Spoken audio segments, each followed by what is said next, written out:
I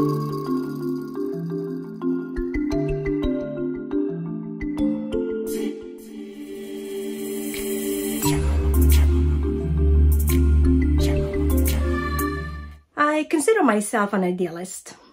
I imagine a world where people wake up in the morning, inspired to go to school or to work. They enjoy their time there and they come home happy about the work they did. These people have purpose and fulfillment. So, I have to ask you guys, are you happy in school? Are you enjoying the learning process? Are you doing it for grades? Are you doing it just to go to a good school or college or to get a good job? I want you to think about these questions while I'll tell you my story about purpose and fulfillment.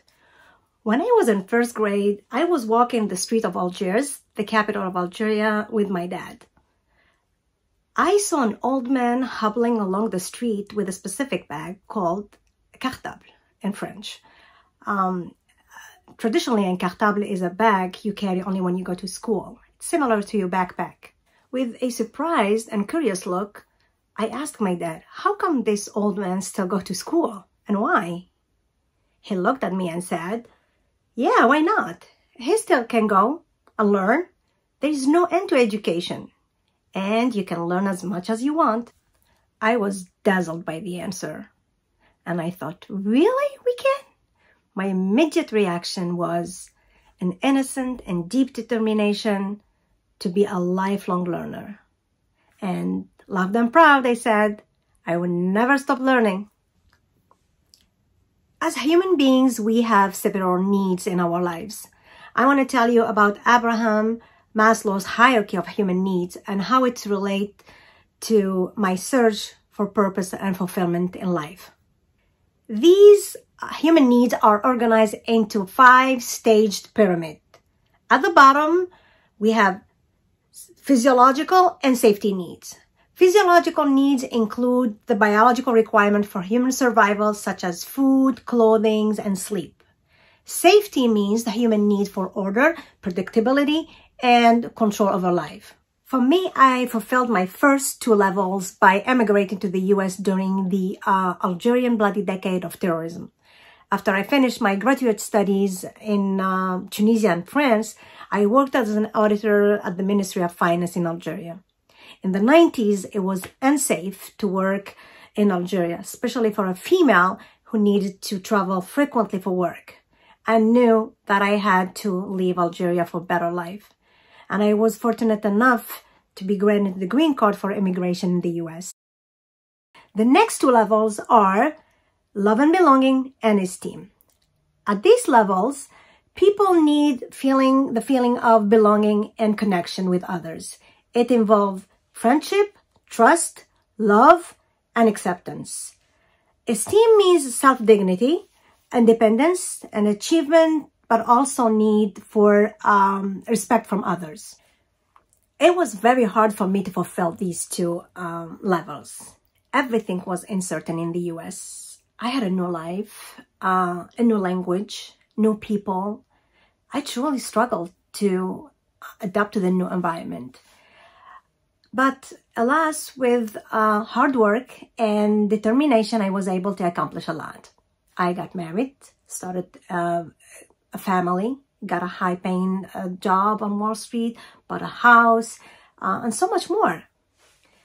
And you would think I was done and I had achieved everything, right? Guess what? Nope. No, I felt a missing piece. There was something inside me that I needed to fulfill to be happy in my life. And that missing piece was the human factor. Now, let's talk about that last level, the tippy top of Maslow's pyramid, self-actualization. Self-actualization is the realization of a person's potential and self-fulfillment. In other words, it's finding the why. What I mean by finding a why is the reflection that leads you to discover your purpose. According to author Simon Sinek, when you know why you do what you do, even the toughest days becomes easier. What did I do? I left my job on Wall Street and applied for a substitute teaching position.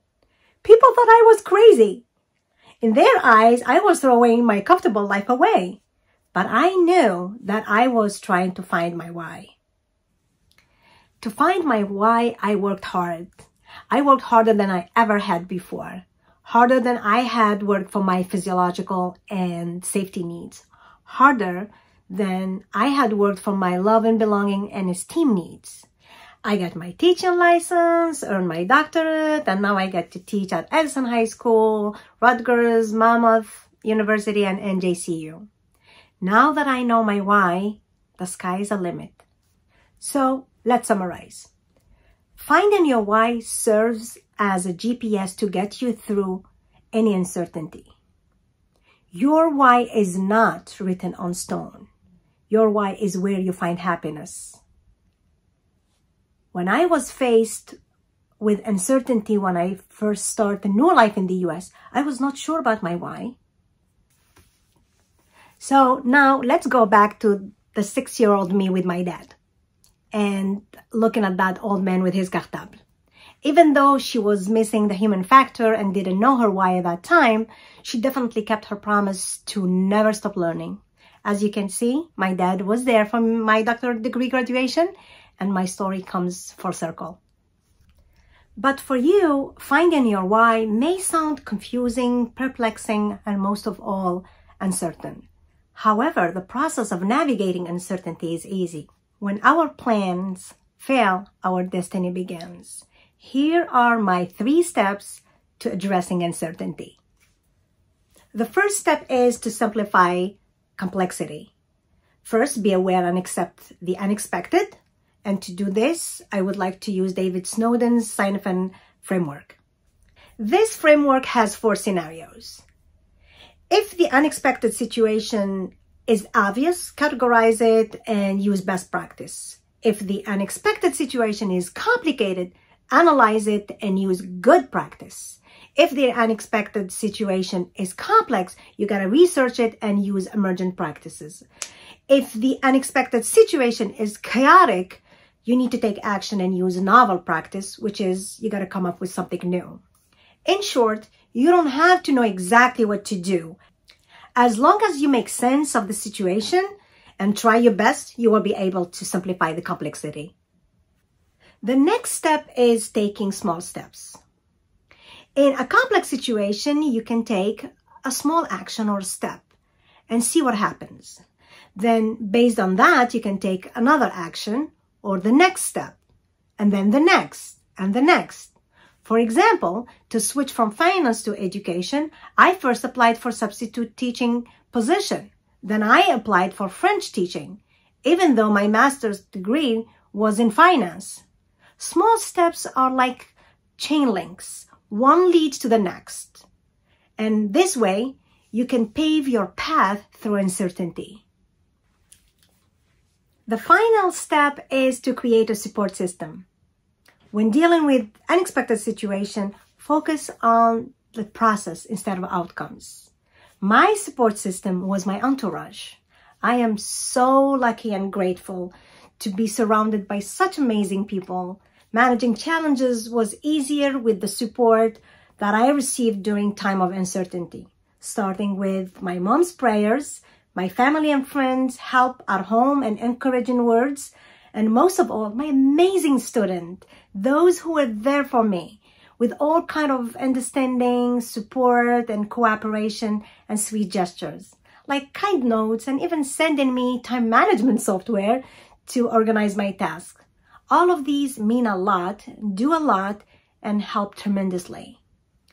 The bottom line is that Maslow's theory looks at the complete physical, emotional, social, and intellectual qualities of an individual and how they impact learning.